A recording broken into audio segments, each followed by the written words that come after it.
Seed starting failure has happened to a lot of us. It's just part of the journey.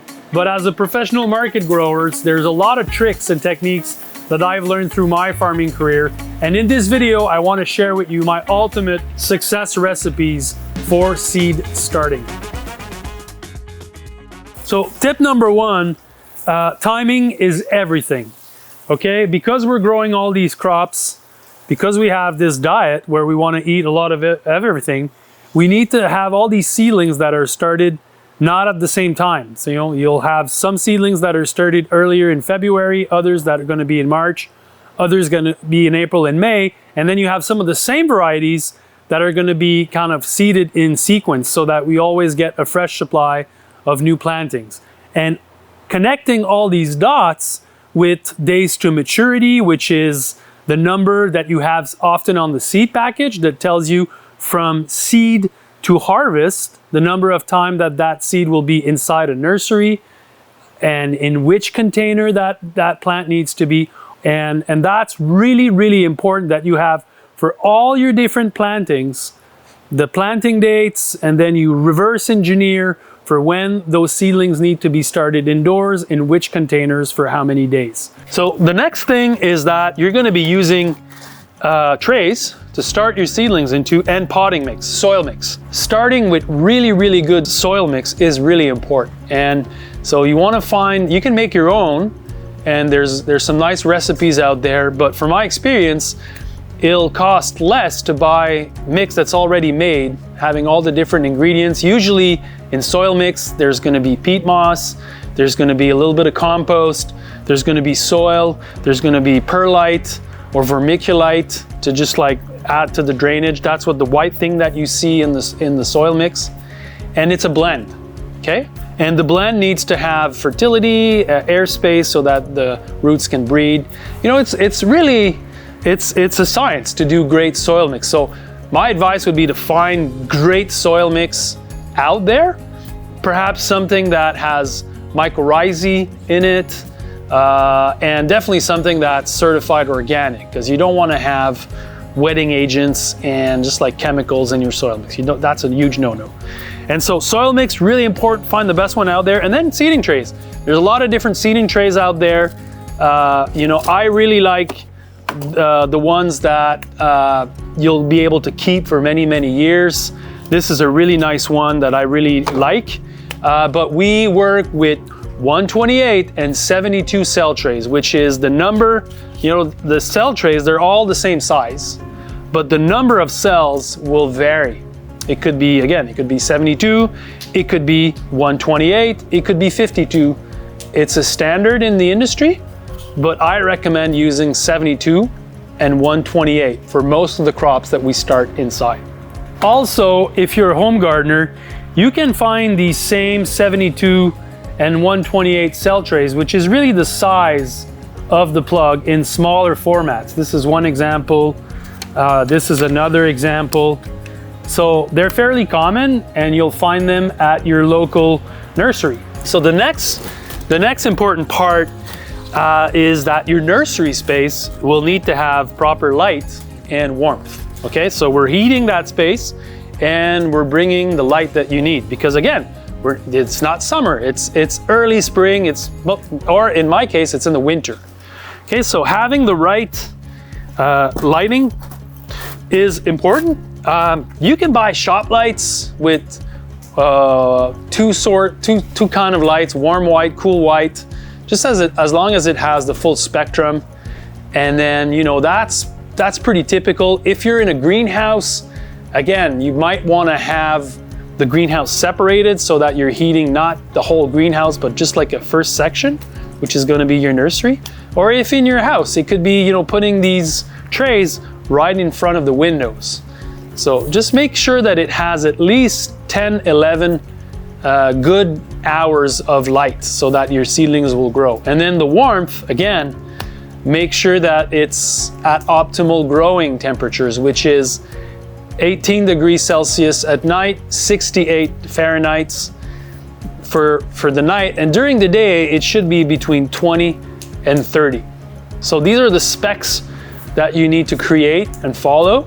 In a greenhouse, we'll have heaters, we'll just bring that kind of energy. In a house, most often than not, it's there. There's all sorts of ways to get there. A grow tent might be a good suggestion if you're growing in a pretty big garden or market garden. Okay, so here what we have is a heating table. So that is a germinating table. So it's a table that has heating wires built into it. And I'm gonna cover it with sand and it's gonna become really warm. And then I put a probe inside my trays and then it's gonna activate the heating cable until it's at optimal range for my crops to my seeds to germinate here. So a heating table is not the only option out there. You'll have also heating mat. You've probably seen them in nurseries or most home gardeners have those. What's really important is to get the perfect germination temperature that varies between all the different vegetables and between certain cultivars, to be frankly. I can help you in that way at the Market Gardener Institute. We have a cheat sheet with a list of all the different varieties. It has more than 30 crops in it with the perfect germination temperatures and also the seedling trays that you should be using for each of these. So it's really complete. Again, it's for professional usage. It's there for you to use. You're gonna have success with that. Check it out. Another trick is when you're putting seeds into your trays. And so, there's different seeders. If you're commercial, you can use these seeders, but really the rule of thumb is that you need to make sure that the seed is as thick into your trays as the seed is big. So another way to say this is like when you have bigger seeds, you need to put them deeper. They should be as deep as the seed is big. So really small round seeds, you can just create this cavity. What we do is we push down on the tray like this, and then we create this cavity, and then you can just drop your seeds there and then cover it with soil. That's gonna be enough.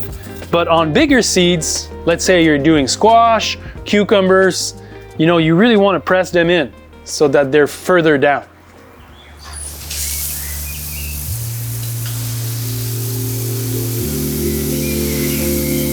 A nursery space, seedlings, there's a tendency to overwater. You don't want to do that.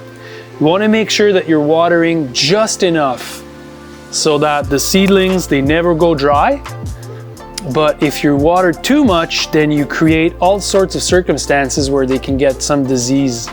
And so they need to kind of be on the dry side early morning when they start the day. So depending on how sunny it is, you'll water once or twice. If it's really hot, perhaps 3 times a day, but never after 3 o'clock. When it's cloudy, noon is going to be when you water, and that's going to be that. And then you're always going to do a first pass and a second pass so that the water goes all the way down. And make sure that you don't forget, because if those little seedlings, they run out of water, if they become dry, they'll die, and you don't want that. And you want this operation to be a success, because as we said, it all starts at that stage. One thing that a lot of people miss, and open your eyes closely here, because that part is just as important as growing the seedlings, is that before you bring them to the garden to transplant them, you really need to harden them off. That's really critical. What hardening off is really simple. I would say about 5 to 7 days before you're ready to transplant, you'll bring your seedlings outside, you'll leave them in your containers to outdoor weather temperatures. The plants will get accustomed to wind blowing on them, to cooler nights, and they'll start to hardening off their cells, but also their roots. And when you'll transplant them into the garden, you won't get a shock that otherwise just leaves them for sometimes up to a week to just kind of like figure things out before they start to grow again. So to get plants that are really nice to just go from the nursery to the garden and have this boost, you really need to leave them a few days outside to weather. Okay, that's really important. if this is somewhat new to you, we have an amazing resource at the Market Gardener Institute. It's the introductory course to market gardening. All the information that you really need to get going, it's all in that course. It's online, you can view it from your home, and you're learning from a pro. And that's gonna make you a much better grower. Either you're a home gardener or a professional market gardener. This is the kind of information you need to be successful. So check it out. And if anything, I'll see you next time. JM out.